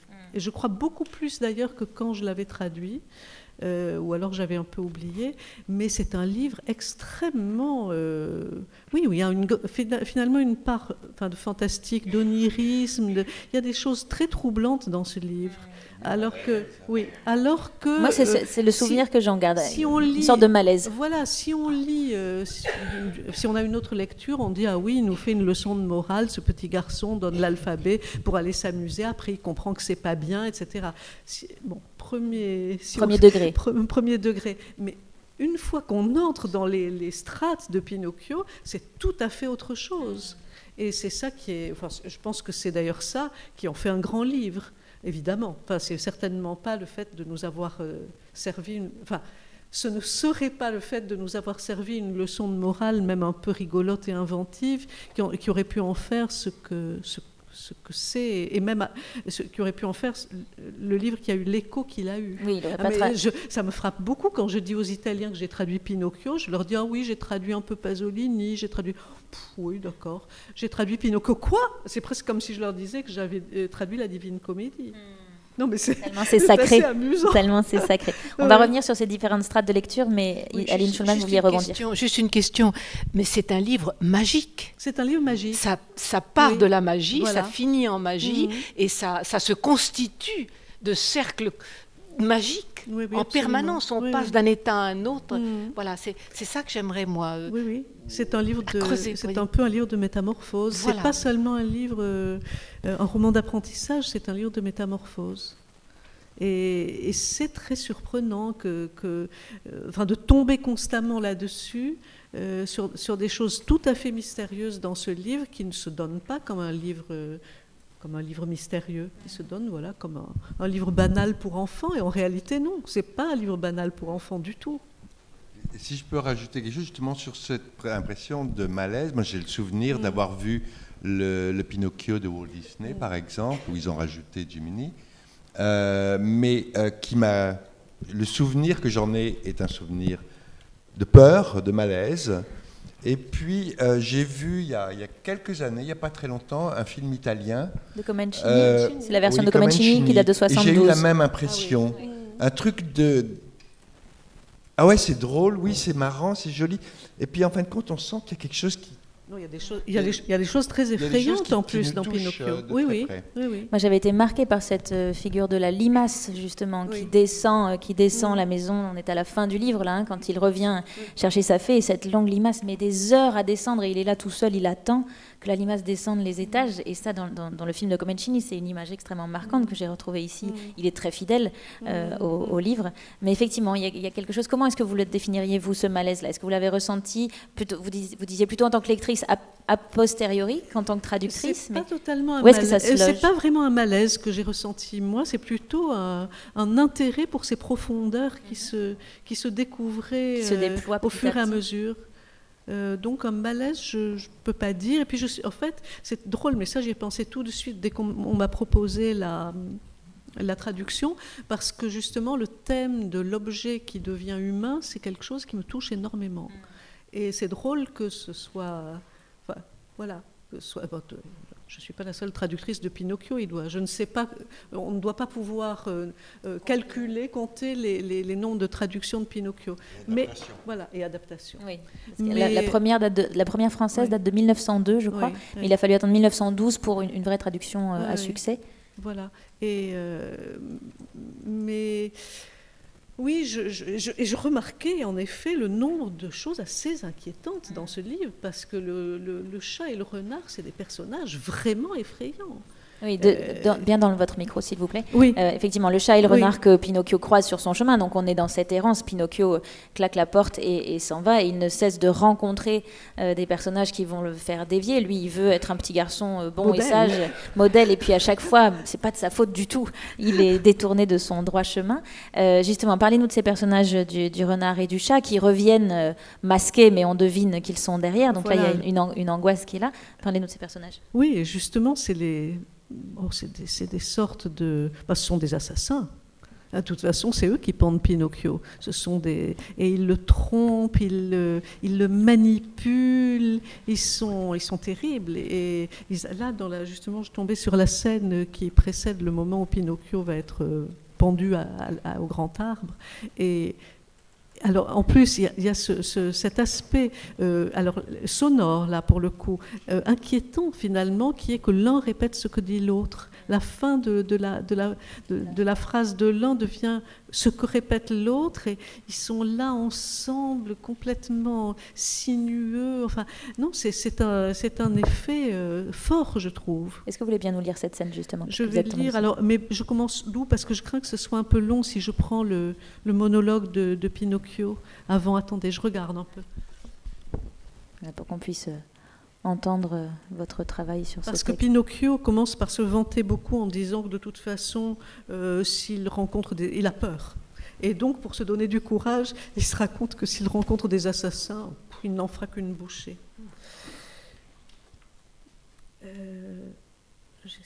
Bon, je vous lis quand même le monologue de Pinocchio, parce que comme ça, vous entendez sa voix, puisque lui n'a pas écrit. Vraiment, se dit le pantin en se remettant en route, nous sommes bien malheureux, nous autres enfants. Tout le monde nous gronde, nous admoneste, nous donne des conseils. Si on les laissait faire, ils se prendraient tous pour nos pères ou nos maîtres, même les grillons parlants. Et voilà, parce que je n'ai pas voulu écouter ce raseur de grillons, qui sait combien de malheurs, selon lui, devraient m'arriver? Ne devrais-je pas même rencontrer des assassins? Heureusement que je ne crois pas aux assassins et que je n'y ai jamais cru. Selon moi, les assassins sont une invention des papas faite pour effrayer les enfants qui veulent sortir la nuit. Et puis, même si je les rencontrais ici, sur cette route, est-ce qu'ils m'impressionneraient? Jamais de la vie. Je leur foncerais dessus en criant « Messieurs les assassins, que me voulez-vous? Souvenez-vous qu'avec moi, on ne plaisante pas. Poursuivez donc votre route et pas un mot. » À ce petit discours fait sans rire, ces pauvres assassins, je les vois d'ici, fileraient à la vitesse du vent. Et si jamais ils étaient assez mal élevés pour ne pas vouloir filer, c'est moi qui filerais, ce qui mettrait un terme. Mais Pinocchio ne put achever sa pensée, car à ce moment-là, il lui sembla entendre derrière lui un léger bruissement de feuilles. Il se retourna pour regarder et vit deux silhouettes noires enveloppées de sacs à charbon qui couraient derrière lui en sautillant sur la pointe des pieds comme deux fantômes. « Les voici vraiment, se dit-il, Et ne sachant où cacher ses 4 écus, il se les mit dans la bouche, ou plus exactement sous la langue. Puis il tenta de s'enfuir. Mais il n'avait pas fait le premier pas qu'il se sentit saisir par les bras et entendit 2 horribles voix caverneuses lui dire « La bourse ou la vie !» Pinocchio, ne pouvant répondre en paroles à cause des pièces qu'il avait dans la bouche, se livra à 1000 grimaces et mimiques pour faire comprendre à ces 2 encapuchonnés, dont on ne voyait que les yeux dans les trous des sacs, qu'il n'était qu'un pauvre pantin et n'avait même pas un faux centime en poche. « Ça va, assez de bavardage, donne l'argent !» criaient les 2 brigands menaçants. Le pantin fit de la tête et des mains un signe qui voulait dire « Je n'en ai pas ». « Sors l'argent ou tu es mort », dit le plus grand des assassins. « Mort », répéta l'autre. « Et quand nous t'aurons tué, nous tuerons aussi ton père. »« Ton père !»« Non, non, non, non, mon pauvre papa, non !» cria Pinocchio d'une voix désespérée. Mais à crier ainsi, les écus lui tintèrent dans la bouche. « Ah, vaurien, comme ça tu as caché l'argent sous ta langue, crache-le tout de suite. » Pinocchio ne cracha rien. « Ah, tu fais le sourd, attends un peu, nous allons nous charger de te le faire cracher, nous. » En effet, l'un des 2 saisit le pantin par le bout du nez, vous voyez, ce nez sert à tout, et l'autre le prit par le menton. Là-dessus, ils commencèrent à tirer comme des brutes, l'un de ce côté-ci, l'autre de ce côté-là, pour le forcer à ouvrir la bouche. Mais il n'y eut pas moyen, la bouche du pantin semblait rivée par des clous. Alors le plus petit des assassins, sortant un couteau, essaya de lui enfoncer entre les lèvres pour le faire servir de levier ou de scalpel. Mais Pinocchio, prompt comme l'éclair, lui happa la main et après l'avoir coupée nette d'un seul coup de dent, la recracha. Imaginez sa stupeur quand, au lieu d'une main, il s'aperçut qu'il avait craché une patte de chat. Et voilà ce à quoi je voulais en arriver. Merci pour cette. C'est inquiétant. Ne serait-ce que la tenue des deux truands, du renard et du chat. On sait, on pense au Ku Klux Klan presque. En tout cas, c'est évidemment pas la référence de Collodi, mais de toute façon, on sait qu'une tenue qui couvre complètement le corps avec juste 2 trous pour les yeux, c'est effrayant. Et en plus, c'est la nuit. Enfin, il y a tout pour créer une atmosphère vraiment anxiogène. Oui, qui est pas si enfantine et si joyeuse. Oui, même si on sait que les contes le sont rarement. Recèlent quand même des choses assez impressionnantes. C'est même presque le socle et le ciment des contes, bien sûr. Quand j'ai lu le Pinocchio que vous avez traduit, moi j'ai entendu parfois 2 voix dans sa voix à lui. C'est un petit garçon, donc petit pantin, petit garçon qui passe son temps à vouloir bien faire et qui fait de bêtise en bêtise, qui se laisse embarquer toujours au pays des jouets parce que ça le tente trop, il ne résiste à aucune tentation. Mais sans arrêt, il dit c'est bien fait, j'ai voulu faire le paresseux, le vagabond, et voilà, je suis puni, je suis un entêté, je suis un fiefé têtu. Comme s'il avait en lui-même 2 voix, la voix de l'enfant qui a envie d'aller faire des bêtises, et puis la voix de l'adulte moralisateur, les deux inclus. Comment est-ce que vous avez travaillé cette articulation-là sur ces 2 registres? Qu'est-ce qu'elle nous dit de ce personnage? De qui est-il le symbole? Qu'est-ce qu'il incarne? Mais en fait, je l'ai fait tout naturellement parce que c'était juste en traduisant. Elles sont là, ces 2 voix. En même temps, oui, je pense que tout le monde a beaucoup de sympathie pour le Pinocchio un peu désobéissant, voyou, etc. Mais il fallait bien arriver à en faire un bon petit garçon. Et donc le surmoi reprend le dessus à un certain moment. Mais il est émouvant en même temps. C'est pas simplement une injonction. Enfin, c'est vrai que c'est un peu pénible de l'entendre dire. Oui, faire de la morale, se faire de la morale, là, je l'ai bien mérité, tout ça. Mais son affection, par exemple, pour Geppetto est complètement réelle et c'est pas du tout quelque chose. Elle est très belle. C'est pas du tout quelque chose de, comment dire, enfin, d'obligé. Oui. Absolument pas. Elle est spontanée. Donc, elle est spontanée. Donc, c'est plutôt une multiplicité de facettes du pantin et qui va avec ce dont on a parlé, c'est-à-dire en fait, peut-être le roman d'apprentissage, mais aussi peut-être, aussi en tout cas, c'est ce côté métamorphique du pantin. Mais cela dit, d'où vient-il? Ça, nous n'aurons jamais la réponse, parce que quand même rare de se trouver devant un bout de bois qui parle et dit qu'on lui fait des chatouilles et je ne sais plus quoi encore. Donc, non, c'est vrai, d'où vient-il? Il est immémorial, Pinocchio, en même temps, avant qu'on ne lui ait donné sa forme. Cette apparence. Oui. Avant de revenir au Buscón, je voulais juste que vous nous précisiez quelles étaient les petites modifications, justement, parce que c'est intéressant de se re-atteler à une traduction.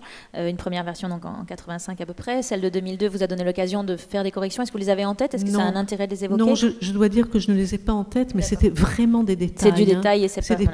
C'est des petits détails qui ont amélioré le texte.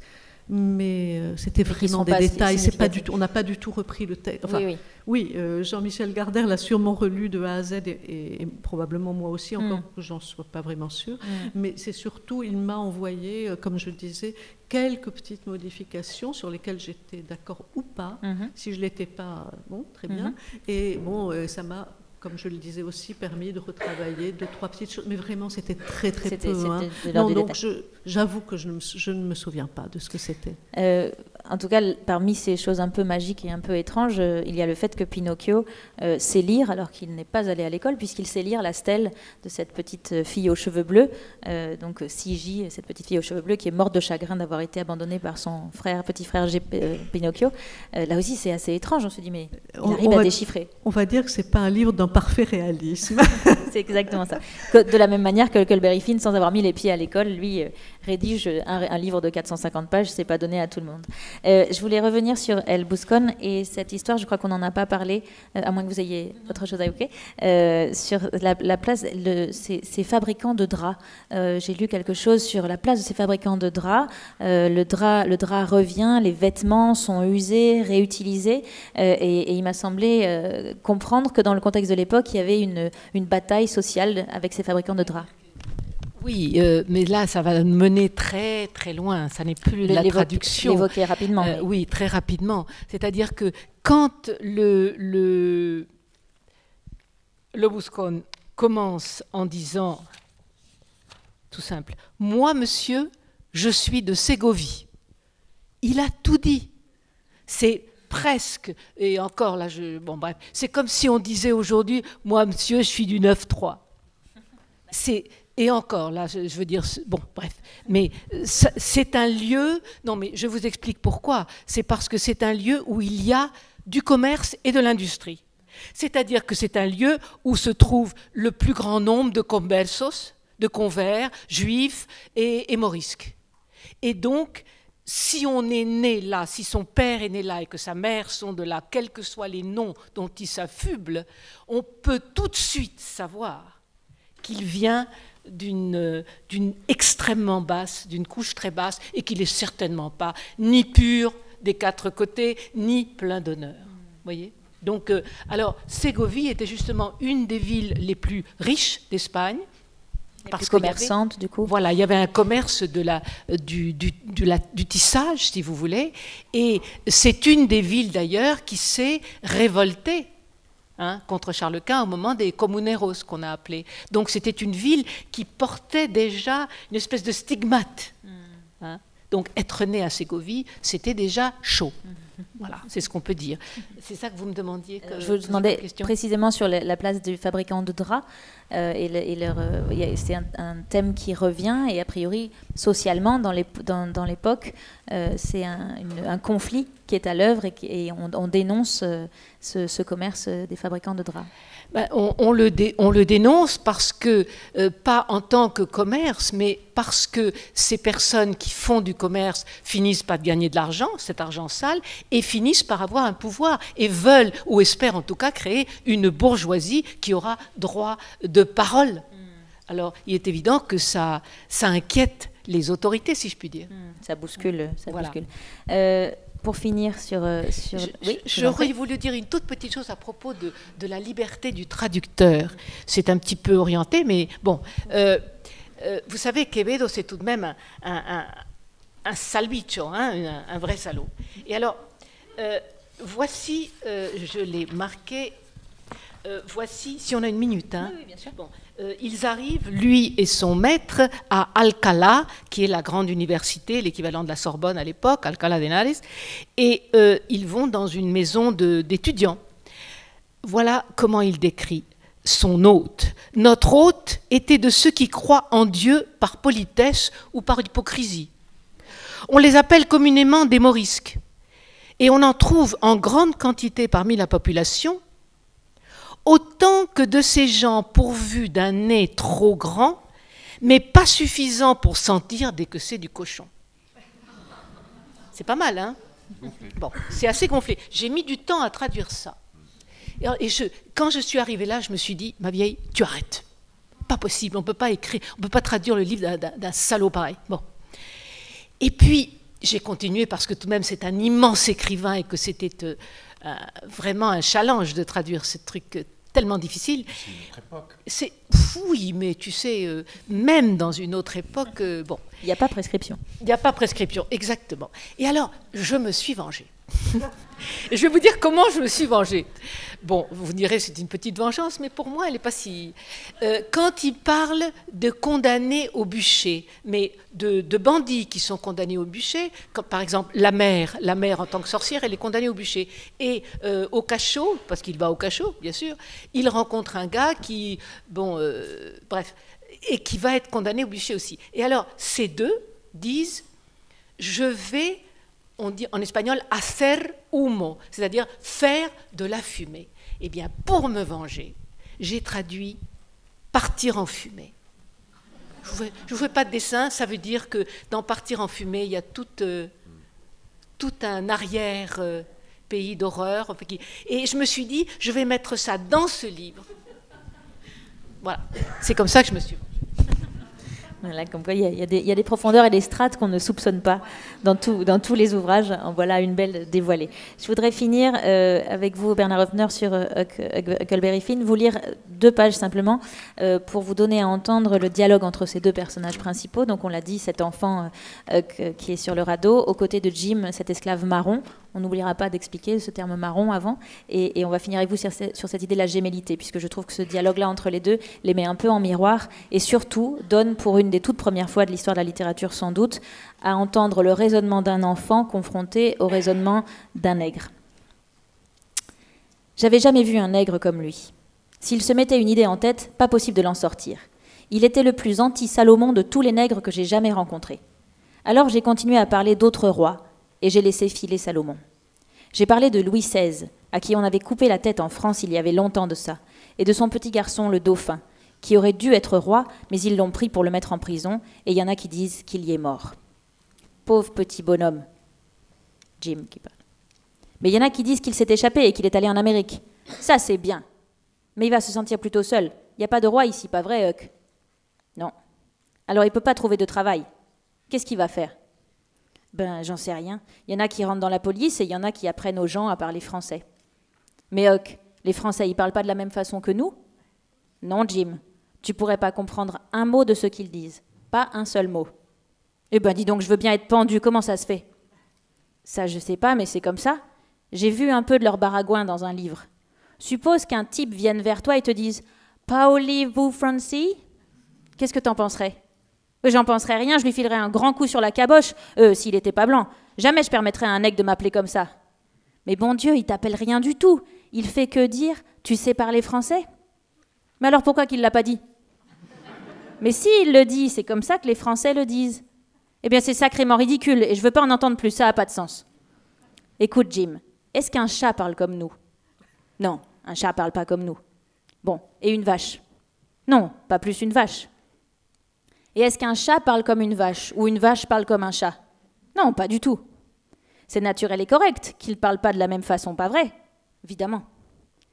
Et est-ce qu'il n'est pas naturel et correct qu'un chat et une vache parlent pas de la même façon que nous? Mais évidemment, pour sûr. Et alors, pourquoi est-ce qu'il n'est pas naturel et correct qu'un Français ne parle pas de la même façon que nous? Réponds à ça. Est-ce qu'un chat est un homme, Huck? Non. Alors, tu vois, ça n'a pas de sens qu'un chat parle comme un homme. Une vache, c'est un homme, et une vache, c'est un chat? Non, elle n'est ni l'un ni l'autre. Eh bien, tu vois, il n'y a pas de raison qu'elle parle comme l'un ou comme l'autre des deux. Est-ce qu'un Français est un homme? Oui. Eh bien, tu vois que le diable l'emporte. Pourquoi il ne parle pas comme un homme? Réponds à ça. Je voyais bien que ce n'était pas la peine de perdre mon temps. On ne peut pas apprendre à un nègre à argumenter, alors j'ai arrêté. Cette scène est vraiment extrêmement marquante parce qu'on voit deux raisonnements qui s'affrontent et c'est très nouveau, j'imagine, pour l'époque, de donner à voir et à lire ce raisonnement-là et ces confrontations entre un enfant et un nègre. C'est vrai que dans ce livre, il a même progressivement, donc ça c'est un des passages, il y en a plusieurs avant, et très très progressivement, au moment où Hack a ce grand problème moral, c'est-à-dire qu'il se rend compte, par rapport à ce que disent les gens autour de lui, qu'il est en train de faire quelque chose qui est horrible. C'est-à-dire qu'il est en train d'aider un nègre à s'échapper. Et qu'on ne peut pas, nous, se rendre compte de ce que c'était dans le sud des États-Unis que de faire ce qu'il était en train de faire là. Complètement hors la loi. C'est complètement hors la loi, c'est même écœurant. Et jusqu'au moment où lui, il arrive, il est là, il a le choix entre abandonner Jim aux esclavagistes ou l'aider à s'échapper encore une fois, puisqu'il y a un moment où il est prisonnier, et il en arrive jusqu'au moment où il dit, mais en fin de compte, et ça a été pris d'ailleurs de façon un peu contraire à ce qu'il est dit en réalité dans le livre, c'est qu'il dit qu'en fin de compte, mais Jim, il est noir, mais il a un cœur blanc. Bon, ça peut être vu de façon complètement contraire de ce qu'il essaye d'exprimer, mais ce qu'il est pour qu'un gamin dise que dans un noir, dans un nègre, hein, je veux dire, j'utilise le mot tel quel, que dans un nègre, il y a peut-être un cœur blanc, il n'essaye pas de dire que Alors, il y a une édition de Hackfield en anglais avec une préface, une postface, je ne sais plus, de Toni Morrison, qui est une pure beauté, qui n'a jamais été traduite en français, je crois, où justement elle explique, elle attaque les gens qui critiquent Mark Twain pour être raciste. Et cette phrase en particulier, que les gens ont eu un grand plaisir à prendre à l'envers, en disant ben, c'est quoi cette histoire, un nègre avec un cœur blanc, enfin on ne peut pas parler d'un blanc avec un cœur noir aussi, etc. etc. Et c'est magnifique, je veux dire, ce petit anard, c'est ce qu'est Hackfield, hein, c'est un petit anarchiste, ce petit anarchiste tout d'un coup décide de, encore une fois, aider Jim à s'échapper et donc à être lui-même complètement hors la loi. Jusqu'au bout, il va hésiter, il va même commencer à rédiger une lettre à l'attention de Miss Watson, la propriétaire du nègre. Pour lui rendre son nègre et enfin être dans le droit chemin et faire le bien.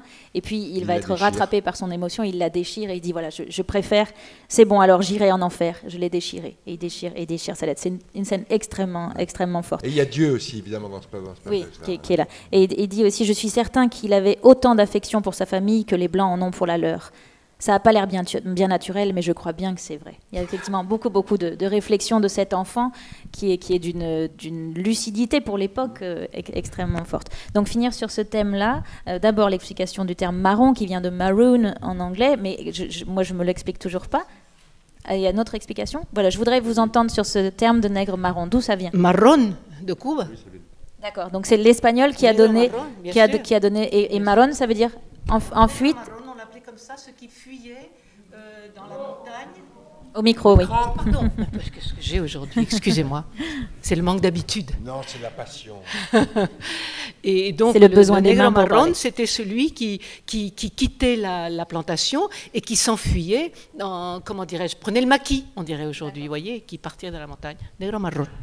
Mais c'est vrai que ça touche au sens du mot anglais marooned, hein, qui est abandonné, qui est presque un castaway, comme on dit, un naufragé. Hein. Maroon, il a été laissé en plan. Et bon, c'est vrai que ces nègres marrons finissaient par former des colonies. Quand ils arrivaient à être dans un endroit, dans une montagne, dans les Caraïbes, par exemple, et aussi un petit peu aux États-Unis, mais c'était beaucoup plus difficile pour eux là, ben, de se mélanger avec les Indiens, quelquefois, de créer des petites populations, des petites poches de révoltés, en fin de compte, presque de terroristes, dans un certain sens, en dehors de la société qui voulait faire d'eux des esclaves, quoi. Merci pour toutes ces précisions linguistiques. Donc un dernier mot, Bernard, et après on s'arrête là pour pouvoir passer le micro à la salle, sur cette image de la gémellité. Le dialogue que j'ai voulu vous faire lire, effectivement, était pour vous montrer à voir sur ce radeau ces deux personnages qui se parlent, et on a un peu un miroir entre les deux, et puis vous évoquiez cette idée que Huck et Tom seraient des frères. Huck et Tom sont... Mark Twain a été toute sa vie obsédé par la gémellité. il a raconté 4 fois de suite cette histoire que je trouve extraordinaire, où il dit, quand j'étais tout petit, en fin de compte, nous étions 2 jumeaux. Et donc là, je reviens à Sylvie Germain, ce qu'elle disait tout à l'heure, parce que, je veux dire, évidemment, ça m'a fait ding-ding quand elle a dit ça. Et donc, Mark Twain dit, on était 2 frères jumeaux, et un jour, on est allé se baigner dans la creek, dans la rivière, dans le ruisseau. Et mon frère s'est noyé. Mais je ne suis pas sûr que ce soit lui qui soit noyé, c'était peut-être moi. Donc cette espèce de paradoxe, si vous voulez, parce que dans une autre histoire, il raconte et il dit, mais en fin de compte, moi j'avais une tache de naissance et le bébé mort avait une tache de naissance aussi. Et mon frère, lui, n'avait pas de tache de naissance. Donc il a beaucoup joué là-dessus. Et c'est vrai que Tom, à la fin de Tom Sawyer et surtout à la fin de Huckleberry Finn, on se rend bien compte que Tom, c'est un futur petit bourgeois. Je veux dire, il va devenir avocat, il va faire des études, il s'intéresse à l'argent, il s'intéresse à la société, il veut civiliser Huck. Il ne comprend pas bien que Huck préfère vivre dans la rue plutôt que de vivre dans une maison avec plein d'or. Et puis de l'autre côté, il y a Huck qui est le petit anard. Et c'est vrai que au moment où Mark Twain arrive à la fin de sa vie, donc là je viens de traduire 3000 pages de son autobiographie, et il en parle quand même assez souvent, on le sent à travers tout ça, c'est que Mark Twain, il a quand même fait partie, il a été président ou vice-président de l'association des anticolonialistes, il s'est battu contre, donc il a écrit des textes contre le roi Léopold, contre le tsar. Il a quand même dit que, grand Dieu, heureusement qu'on a inventé la dynamite, comme ça on pourra faire sauter le tsar. Quand même des trucs assez énormes, mais en même temps c'est un grand bourgeois qui gagne énormément d'argent. Je pense que quelqu'un a calculé que personne n'a gagné autant d'argent qu'un livre que lui, qui était en même temps écrivain, éditeur, diffuseur, distributeur de ses livres. Hein, la chaîne du livre, elle lit tout seul. Voilà, et donc Tom Sawyer, Huck Finn, c'est les 2 parties de Mark Twain, en fin de compte. Et on peut rajouter Jim, et c'est une trémélité à ce moment-là, puisque Sylvie Germain nous a expliqué que ce n'était pas 2, mais 3 personnes en même temps. Exactement, sur cette trémélité. Du coup, c'est le moment peut-être de vous passer la parole, si vous voulez réagir à ce qui vient d'être dit, ou faire part d'un sentiment de lecture sur ces textes qui ont pu vous marquer en tant que lecteur. Oui, il y a une question là-bas, je crois qu'il y a un micro qui devrait arriver. Tout là-bas au fond. Voilà.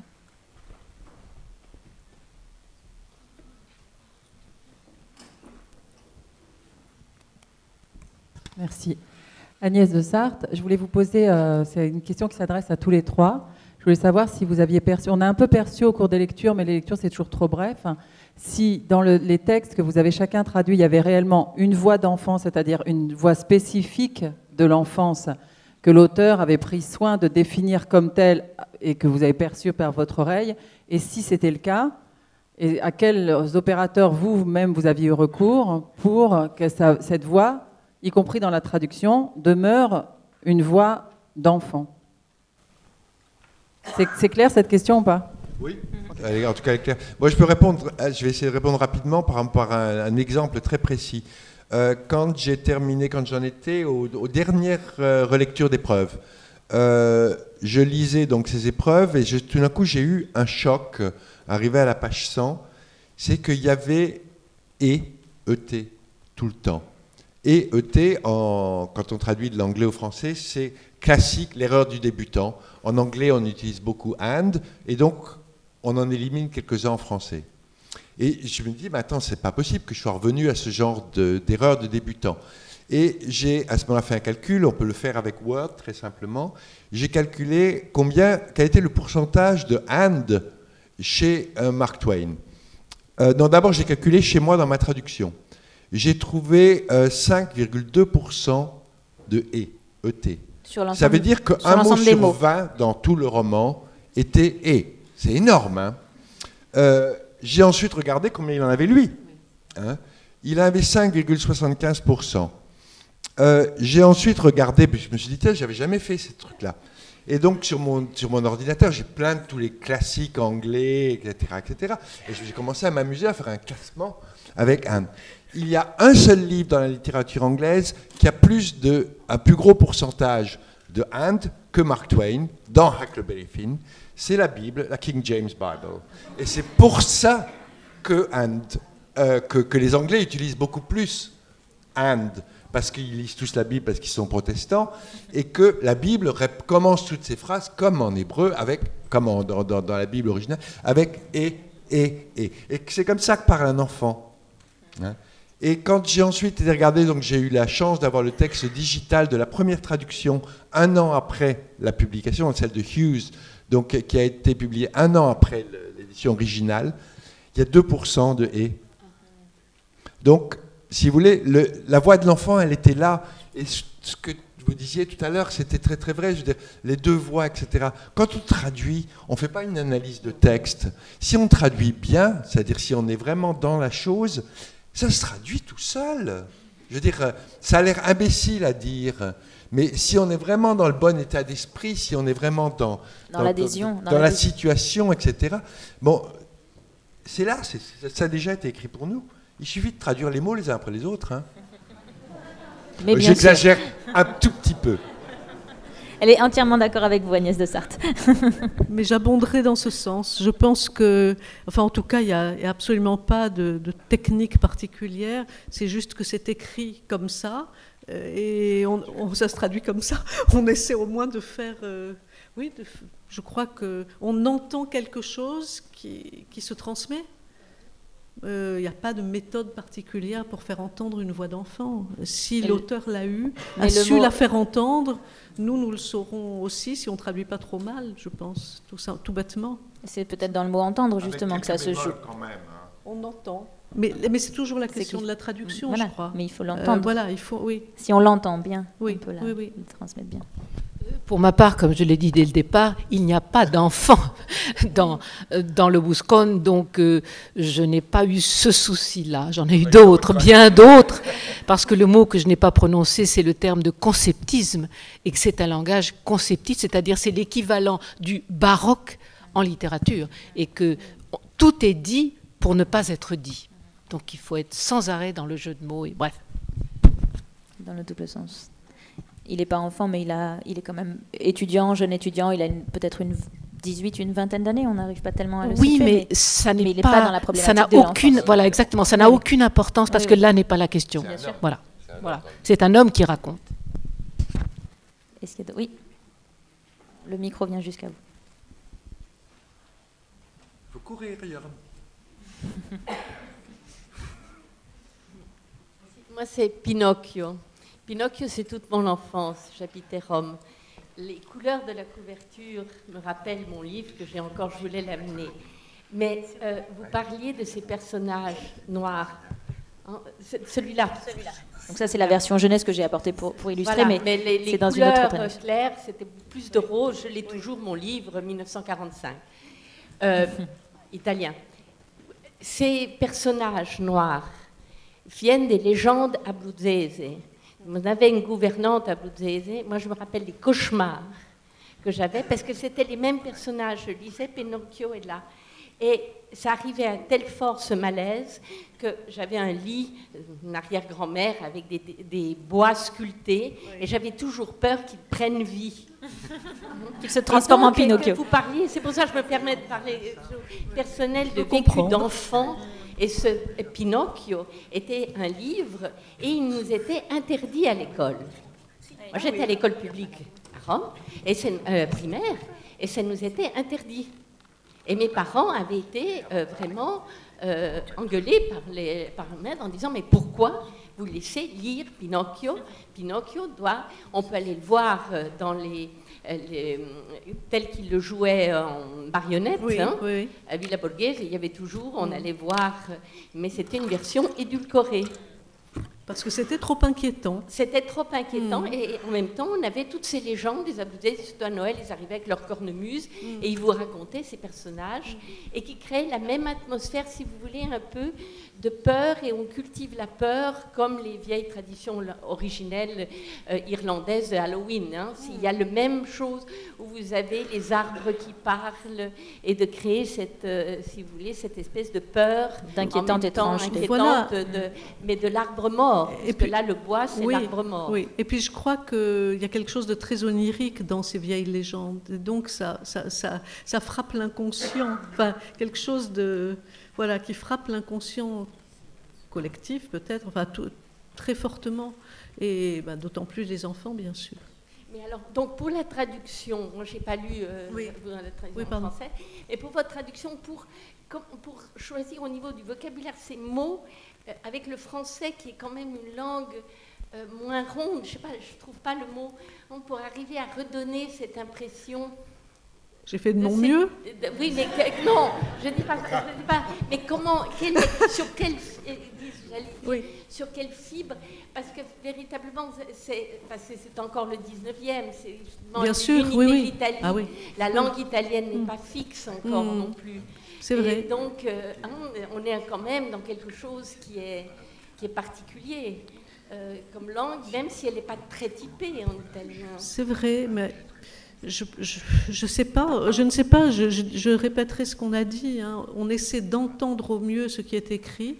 Et effectivement, ce qu'il y a de drôle, c'est que le français et l'italien, ou l'italien et le français sont deux langues extrêmement voisines, mais quand on traduit notamment, on se rend compte à quel point il y a des différences.